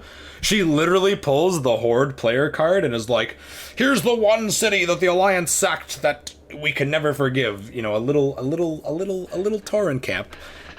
Remember Tarajo, but, forget Theramore, Teldrassil, South Shore. I can go on for about 20 more minutes kind of thing. Gilneas, everything else. I laughed out loud. Those 4 Tauren, man. AK318 is just subscribed. Thank you. Those 4 Tauren. And again, Tarajo is a whole different topic, but I found it interesting. I laughed when she called out Tarajo, but at the same time I was like, huh, is this more foreshadowing? The ruins of Tarajo. Maybe we visit there and the Alliance is #remember Tarajo. It's important to note that a lot of the data mine text for Warfronts we have is apparently from the Alliance perspective, and the Horde text, to my knowledge, hasn't been found yet. That's true. The time of this recording. So we're not. That's why we're approaching this from the Alliance perspective, for the most part. Again, because that's all the information. I'm all in favor of the Alliance being on the offensive for all 3. That would be so weird. That would be so unexpected, but in a good way, because the Alliance is always the defender. The Alliance is always showing up to clean up after the Horde's assholeness. This is the Alliance going, screw you guys, we're done. Let's attack 3 different Horde cities. And it's like, whoa, Anduin, relax a little bit. What are you doing there, boy? It's fine when the Alliance does it. I mean, let's weigh Horde war crimes and Alliance war crimes and Horde. I'm just saying. The Alliance could do with a little bit of war crime. Let's do it. Let's invade some Horde zones, because the Horde has been doing it since Cataclysm. How many Alliance outposts did they lose? So I think for the who do you think the commanders would be? Jaina, so close. Jaina, yeah. Of course, Chandra's Feathermoon, maybe. I feel like the Night Elves need a little bit of retribution, which they're very good at. So get some of them in there. Chandra's Feathermoon, Tyrande, maybe. I want to see like some Druid tension. I want to see some tension between the Druids of the Tauren and the fucking Night Elves. Literally at the overgrowth, the north. If you look at the map here, at the very top, we have all that huge area that's overgrown. Yeah. What if it's Night Elf Druids versus Tauren Druids up there? There's just a fight of Druids. That would be. I'm coming back to the Druids in just a second with Ajara. I think obviously Bane is going to be a Warfront leader. I'd like to see Hamul. Does Hamul show up? Is there going to be an attempt at peace here? Is there going to be an attempt at cooperation and communication? Horde side, Mela, I'd like to say Mela. If Anduin is in Silvermoon, I don't think he won't show up here. Yeah. What if the 7th Legion comes here? What if Turalian's Army of the Light and the Paladins Silver Hands goes to Silvermoon, but the 7th Legion comes to the Barrens and Wormbane's here? Totally. Or Ashara. Or Ajara. Or the Kultirans could attack Ajara. That's true. Let's move on to Ajara. What would be the purpose of attacking Ajara? Spaceman Hunkerton just subscribed. Thank you, Spaceman. What's the purpose of attacking Ajara? Its location. It's immediately above Orgrimmar. So if they captured if they have the Barrens and Ashara, they're gonna be able to squeeze Orgrimmar. Potentially. It could also be a major Azerite place. The Goblin have been terraforming that land like in ridiculous fashion for the past several years. Like they literally changed it into a Horde symbol during Cataclysm. If you look on screen, here is a Cataclysm. Here's Horde. Here's Cataclysm. Here's Horde. I mean, Yeah, so Vanilla and Cataclysm. and the goblins famously just love to they like to dig, and that we know what happened post Sargeras sword in the face to Azeroth when you're digging Azerite. That's the point I'm making. There's probably a lot of Azerite in Ashara, so it's going to be a very strategically hot place to be, and we don't want, if you're the Alliance, we don't want the Horde to have that asset, and if you're the Horde, we don't want the Alliance to take that from us. So I could see that being a major flashpoint. It's also the biggest port the Horde owns. It is literally where trade comes in to. Bladefist Bay was never made for proper trade. It's just literally a drop-off point in Durotar. But Bilgewater is a lot more of an accessible harbor, is an accessible port. They've got the massive cannon. So by attacking Azara, you literally cripple the Horde's. The Horde's naval fleet is already crippled, not including Zandalar. That's the whole point. They mention that in the short stories. The Horde and Alliance have no fleets right now. And then this totally could lead into why they need to recruit the Zandalari, because the Zandalari are mastermind. Well, and that's it. Literally, Nathano says when you show up is we're here for their ships kind of thing. But by invading this port, you're right away stopping when the Zandalari ships do show up, you're stopping them from gaining ground and securing and holding that port. That's a crucial point for the Alliance. But where would they make landfall? Where would they attack? And so, do they go right for Bilgewater Harbor? Do they come down in from the north, where we have the Tower of Eldara? There's a Night Elf camp that's called Darnassian Base Camp. Do they use the actual landscape as sort of a shield? But the cannon can turn around, so that cannon. How easy is it to fire that cannon? And I definitely anticipate a naval battle. Maybe. I think a naval battle is very likely. Yeah, that cannon will pose a problem. Maybe Jaina's ship, Dad's boat, deals with it. Shows up. Or maybe Jaina's dad's boat gets hurt by the cannon. Blows up, gets wounded. No, not Dalen's boat. It's interesting because this is crucial. This area is crucial to the Horde's war machine, to the development of literally their war machines, like the siege weapons and stuff like that. But this is also where all the weapons are imported. This is presumably where a lot of the goblins do a lot of their inventing and crafting. So again, including stuff we saw before the storm, Azerite invention is probably, all those things are probably hoarded here. Right? Gok makes a point in chat here. Azara, so the worst. First, the Alliance tried to annihilate the Bilgewater for being a witness. And again, SI7. So all of the Alliance, or the SI7 silencing a witness, is a little bit different than a full-on war crime. But you're right. Now they're going for a city that the goblins have built for themselves, and the Alliance is full-on attacking that. But at this point, the Alliance is enraged, right? Teldrassil's gone. How much? Azerite. We know what they do with Azerite. Right. We it's not a matter of the goblins are feeling a little bit like, oh, we're under attack. No, the goblins are. Gallywix is literally paying everyone he can to find the most destructive use for Azerite. They got WMDs over there in Ashara. Right? So it's like, the goblins are the one people you don't want to have Azerite. And this is where maybe Gallywix does some screwed up stuff. Maybe he attacks the Alliance without Sylvanas' approval. Maybe in some way he does something that warrants or prompts the Alliance to say, nope, we left Gallywix alone for too long. Let's go to Azara. Let's deal with this. Or she orders him to do something that will provoke the Alliance to attack and maybe get rid of Gallywix for her because she doesn't like him. And pulls him away from Silvermoon. Maybe. Where does the Alliance backup come in? So we have Hyjal right there. Hyjal is literally right there. So what if, does Chandris and the Sentinels, do they come from the west? Do they come down the mountains of Hyjal or even from Ashenvale? We know Ashenvale is just a wreck right now.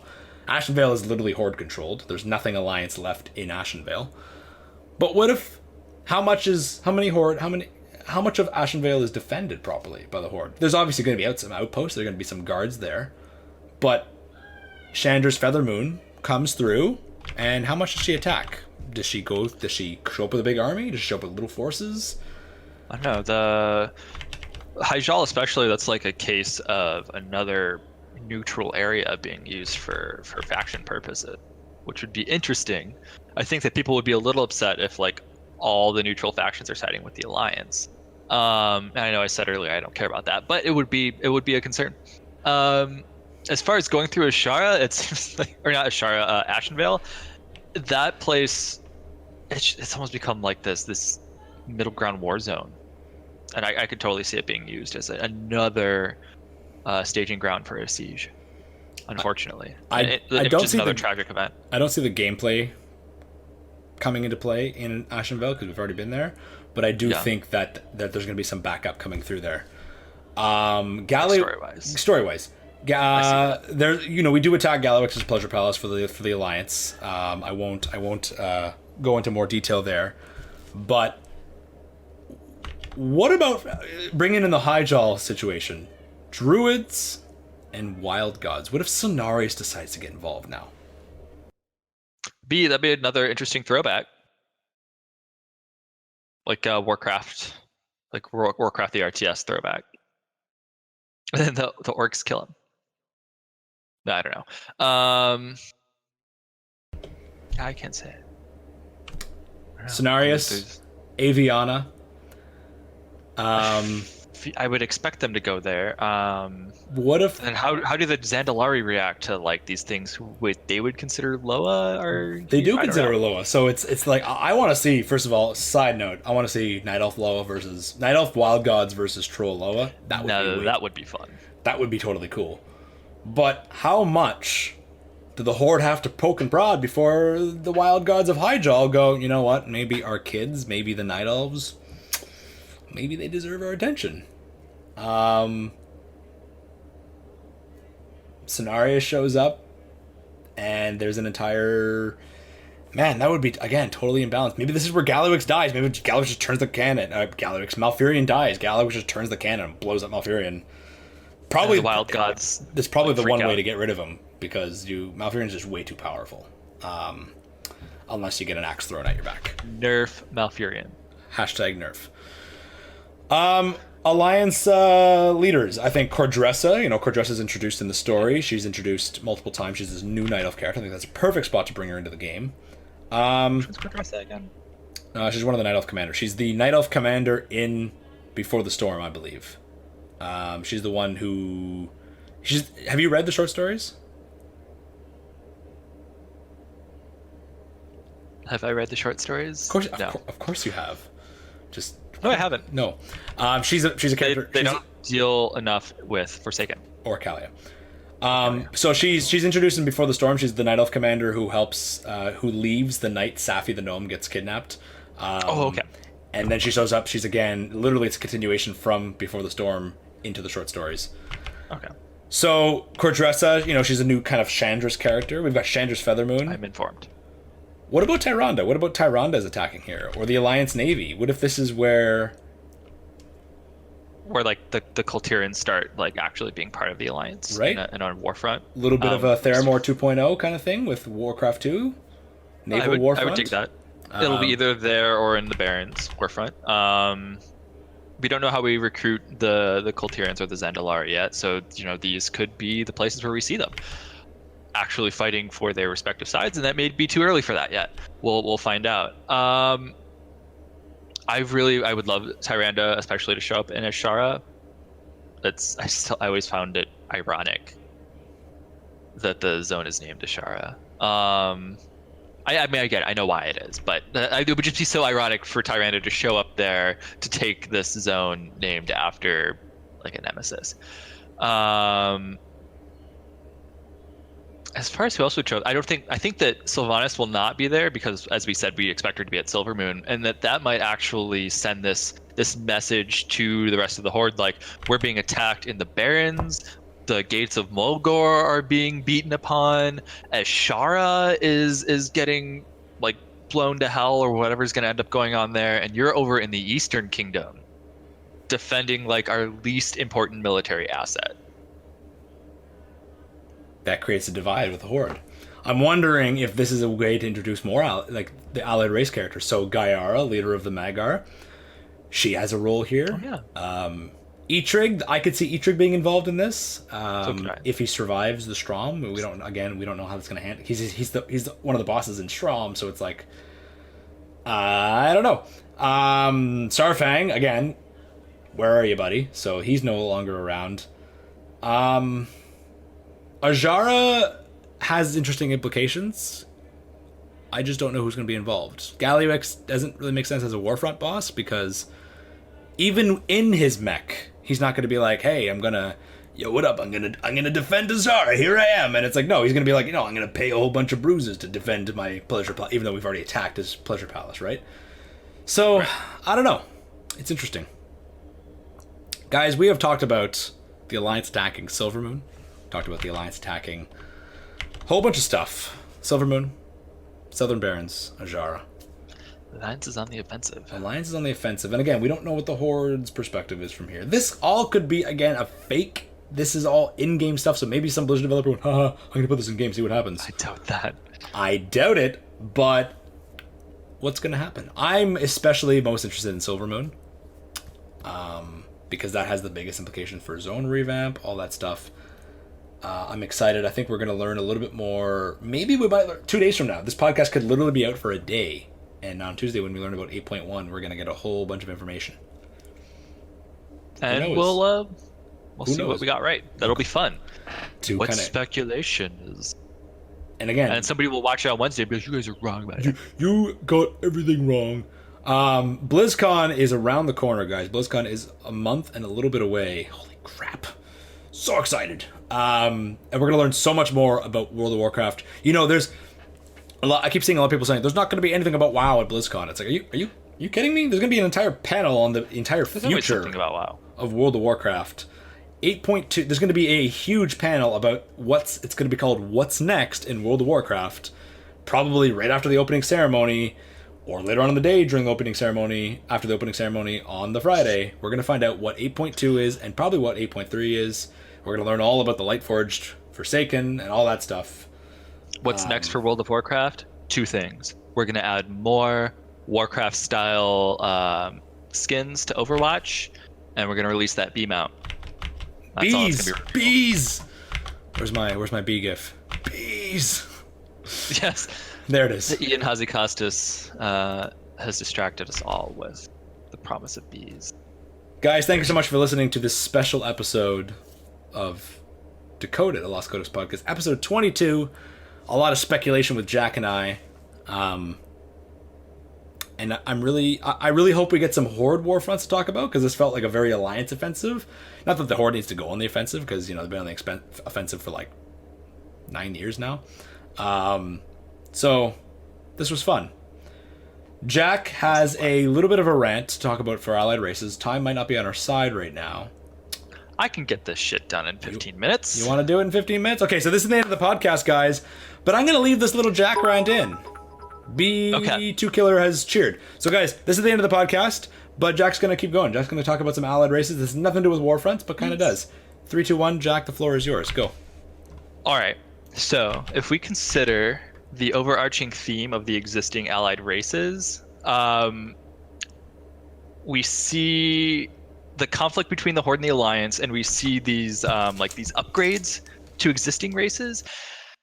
And there's a very clear it's a very clear trend. So each race that's pre-Pandaria appears to be getting a recruited allied race that uses its skeleton. So we have the humans, Kultirans, orcs, Mag'har, dwarves, Dark Iron, Tauren, High Mountain, Night Elf, Nightborn, Trolls, Andalari, Blood Elf, Void Elf, Draenei, Lightforged.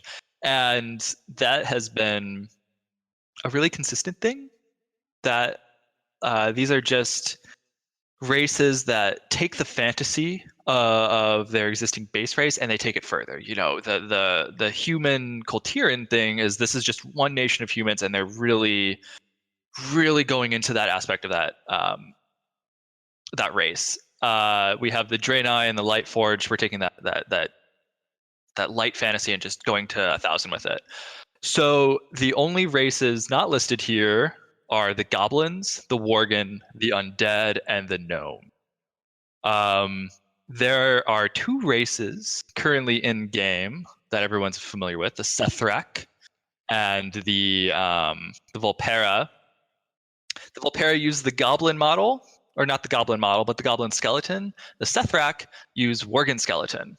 They use a modified Worgen skeleton. There's like an awesome walk animation in that thing that you're showing on screen. But so also of note for both the Volpera and the Sethrak is that they can do the Heart of Azerite or Azeroth, like I'm holding the amulet animation, which only playable races can do, or confirmed playable races can do. No other NPC races can do this. They can also wear capes, like player capes and tabards, or they were briefly in the beta build before that was quickly removed once people started to kind of notice it. And they don't need to be rigged to wear player capes. They wear creature capes normally if they're wearing capes, which have a totally different animation system. This is for wearing player armor that they are not currently equipped to wear. So that would, if those two are added, and it seems highly likely if you look at the Wowhead breakdown that we're going to share and consider what I've just said, it seems highly likely that's going to be, the Volpera are going to be the Goblin allied race, the Goblin upgrade. So the idea here is the Sethrak are anthropomorphic, and the Worgen are this really cool anthropomorphic fantasy of I'm becoming a werewolf. And here we have the Sethrak, who are these very extreme snake people, and there's some parody there. You're taking the anthropomorphic idea and taking it much further. With the Volpera, you have this cute, smaller race that is known for being sly. They're described as having like kind of a gnomish wit, and they're nomadic traders, which has a lot of themes that are common to the goblins. You have the sly wit, you have the economics value of it. And what's interesting is that the Alliance get this long-winded Sethrak introduction, just like the Horde do. But there are some moments where the Sethrak appear to like the Alliance a little bit more. So they're more friendly to the Alliance. Jump in here. I'm going to jump in here since I've done both sides. And what I found really interesting, out of all the crossovers on the zones, like Alliance goes to Nazmir, Horde goes to Drusvar. You know, the Horde gets to meet the witches of Drusvar in a not a good way. The Alliance gets to meet the horrible blood trolls of Nazmir. But what's really curious is the Alliance meets the Sethrak, and it's a positive encounter. When the Horde get to Tiragard Sound right outside Borealis, they actually meet a whole bunch of human pirates. They befriend them, and Nathanos makes a deal with them. I'm literally just telling this to you, Jack. So Nathanos actually makes a deal with a bunch of human pirates, and they actually become like Horde human pirates. It's interesting. But the Alliance gets to Vol'dun, thing to do. And they find a Sethrak that's been wounded, and he turns out to be the leader of the Sethrak, of the good Sethrak. Oh, and is that the case? That's the case. You actually get to meet this leader of the Sethrak, and it's the Alliance saved the leader of the Sethrak? They do, but the Horde also does. Okay. So that's what's a little bit weird, is the Horde does the same scenario, and there's a little scene where you go to the Sethrak sanctuary and you do a bunch of quests. The Horde and the Alliance have the exact same quests. Where it differs, what I read, they differ somewhere. Where it differs is the Alliance ends a lot sooner. So the Horde, basically, you defend against the follower, you defend against the faithless, the evil Sethrak, and then you go to the next step where you progress into the zone and you go to take the fight to them. While the Alliance is like, well, we better make contact with our allies, and off they go. In that particular story moment. So, also, Spalander makes a good point here. Vorik, leader of the Sethrak, meets one of the military soldiers of the Alliance before we do. So there's a military connection there. But right. Vorik also is saved by the Horde player. But I think this is what's important. The Horde player is in Vol'dun, not as a Horde player. They're literally there helping rebel guards in Zuldazar depose General Jakrazet. That is the whole purpose. You were not there on official Zandalari. What's the word I'm looking for? mission. You were there to help some, I don't say traitorous guards, but some rebelling guards who were trying to overthrow an evil council member of Zandalar, rightfully so. You were there like incognito, and you meet the Volpera, you save the Volpera, you meet a whole bunch of Loa in the zone. You're not there with an army. The Alliance shows up with the 7th Legion and is there in force. So the Horde's not present in Vol'dun. There's Zandalari outposts and some friends of the Horde player that have nothing to do with the rest of the Zandalari Empire. You basically meet the reputation of the Voldunai, the Volpera, and that's it. There's no Horde presence in Vol'dun. As a Horde zone, I say that because you're there helping outcasts. It's a bunch of little outcasts. The Alliance is there with Alliance banners. Wormbane shows up. So I have no idea. Keep going. Okay. I have no idea where the Sethrak and the Volpera will fall as far as where they will join on the Alliance or Horde. All that stuff was really interesting to consider. What is undoubtable is that they are the Worgen and the Goblin allied races, or at least the ones who are using the Worgen and Goblin fantasy and progressing. I would say that definitively. I would make that is obvious if you look at the data mined models, the stuff that was up on beta and taken down. These are the next allied races. Now that leaves gnomes and that leaves undead. We don't have anything in game appearance wise like an actual race to go off of here, but we do have 2 zones that have been added and are empty of context or content. One is a zone in the Plaguelands in Lordaeron that everybody's very familiar with. It's the Tomb of Uther. As we've said earlier, Alonsis Fowl and Kaliamenethil have a very, very close connection to Uther the Lightbringer. Kaliamenethil is now a light-based undead. She was resurrected by Anaru in Netherlight Temple. She is undead. She is a light undead. She is a new form of undead. We expect to see this in game at some point because the whole damn book's about it, and we haven't seen it in game yet. So the question is Uther's tomb going to be the location for a light-based undead that follows Kaliamenethil, the rightful queen of Lordaeron? We've talked about this to death in other locations, and that remains to be seen whether that will happen. Some fake leaks have called them redeemed. I like that name, but I haven't been calling them that because we don't know what they're going to be called, and I'd hate to confuse the issue on naming. So that leaves us with gnomes, and there is a somebody on MMO Champ, I think, shared this. There is a gnome area in Kol Taras that has a lot of like junk and just like little scrap parts, and there's been this data mined little cyborg prairie dog that nobody knows where it comes from yet. There is this new symbol, a strange symbol with an anchor overlaid atop a cog. People theorize that there is a cyborg gnome race that they call scrapper gnomes or junker gnomes or things of that nature. If you click those links in that thread, you can see some of that stuff. That's a pile of scrap. These are the this is the area in Borealis that has no context, just like Uther's tomb, but is very gnomish, as you can see. And this is the symbol. This is the anchor overlaid on top of the cog. So I think, given the consistency of the previous allied races and the trend of moving off of a standard racist skeleton to create something new that works off of that fantasy, we are going to see the Volpera and the Sethrak. They have the animations, they have all the things, they've got set up with the factions for, who knows what side they're going to go to, but that's a fun point of speculation. And now we've got something that's very Forsaken related in Uther's tomb and very related to a Can I read something? Yeah. So Latest sent this to me yesterday. There's a bunch of Drustvar stones in Drustvar from the Drust people. And they don't have any pictures on them, but they have written descriptions of the depictions. So they're like caveman drawings. And this one is called Drust conflict. And it says, this stone shows multiple conflicts or one great battle with many scenes. In the oldest, they fight beings that look like themselves or great beasts. The Drust and the Druid Drusts, right?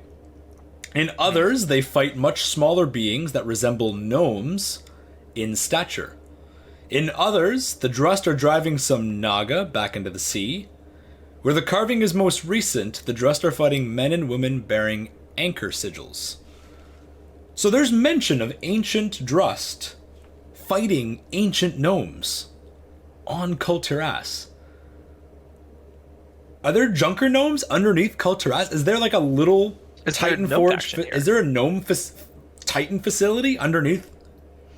Like that would be, of all the places, oh yeah, we're gonna find a gnome, mecha gnome Titan facility. Kul Tiras was not the place I thought it would happen. And no, me neither. The word Junker gnome is all over the files. The Jack talked about here the little the rusted vault, the prairie dog, and the prairie dog has the name Junker in the files. So that's interesting. And there's also 8.0 islands, Junker Gnome Caverns, Prototype, and Mecha Gnome Island. So are these new islands that are going to come out after they announce the allied races?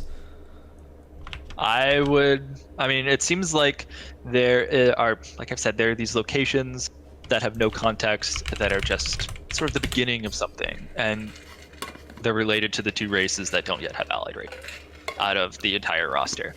Now, what this also means, if all this holds true, and we do get Volpera Sethrak and light undead and Junker gnomes, or redeemed, or whatever you want to call them, the undead, that means that there's no more orcs, there's no high elves, there's none of these other things that people have suggested, like the turtle race, unless they do another round. What if the Tortolans are for the Pandaren? Oh, I could see that.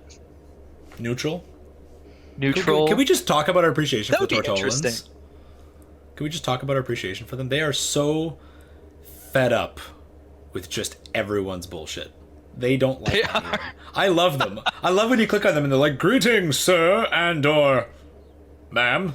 They cover their bases. They're great. I love the Tortolans. Oh yeah, they're like, I can't tell these little fucking humanoid mammals apart. They talk about how the Zandalari tried to kick them out of Zuldazar once. I think it was Rostakon's great-grandfather. And he goes, "You'd be surprised how much dirt you can dig up on the kings of Zandalar when you live 4 times their age." And you're like, damn, you Tortolans are savage. You guys got some political dirt. Sassy. They are turtle. so sassy.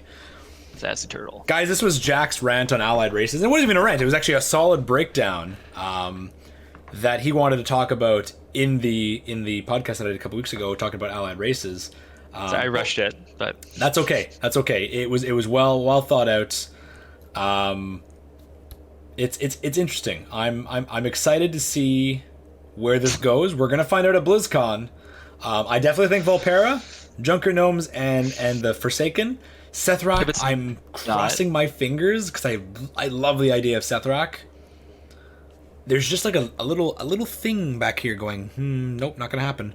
But I'm like, shut up. I want it to be, not you, Jack. I'm telling the thing in the back of my head to shut up because I really want Sethrak to be an idea. We can share the articles I've been working from on this too. There's 2 Wowhead amazing breakdowns. Yes, it's all going to be in the description below, and I'll link it here in chat as well. Wowhead really breaks it down solidly. I called it a rant mostly because I think about this whenever people bring up other races like really vehemently, or try to say no to like the Sethrak or the Volpera. It's like, but these things, consider them. I should have been more ranty about it. It's literally in our notes here called Jack's rant. If we don't, let me add this rant point at the end. If we don't get a light-based Forsaken following Kalia Menethil, I'm going to delete all of my characters, unsubscribe, and I'm going to leave this. I'm going to remove WoW from my life. Wow. I'm going to have the tattoo on my chest lasered off. And I don't have a tattoo. Destroy your computer. Move. I'm never going to use a computer again. Move. You're going to leave LA because that's where Blizzard's close. You're going to leave. I'm going to go live in with Aborigines and Amazon or something. Do it. By the way, this is the reference to Jack and I's way of dealing with things. You know, a little bit of an explanation. Jack likes to delete characters, so we make the joke that when Jack doesn't get his way, he's going to delete his character, uninstall WoW, destroy his account, beat up his computer, set his house on fire, and leave the country. That's the steps in which Jack reacts. So I've occasionally deleted a character in frustration. Like max level, full on level, max level character. But don't worry, Jack's not going anywhere unless Light Forsaken don't come out. In which case, it was nice knowing you. If you don't see me the day after BlizzCon, you'll know why. Because he visited the food truck, and that was a bad choice. No more food trucks. Don't eat them. No, I mean, some of them. They're delicious. Guys, we're bringing this podcast to a close. We are now at the 2-hour mark. So thank you so much, Jack, for joining me for Decoded, a Lost Codex podcast. We'll be back next week for episode 23. I'm hoping to talk about the Alliance storyline next week. I'm almost done. I'm right at the end. Jack has a lot to do, so probably have to work out. He needs to work out right now. Guys, thank you so much for joining us, and we'll see you next week. Tune into twitch.tv/LostCodexLore for some fun streams of me just yelling at stuff and Jack yelling about other stuff as well. And it was fun. Thank you, guys. We'll see you next week. See you guys. Thanks for watching.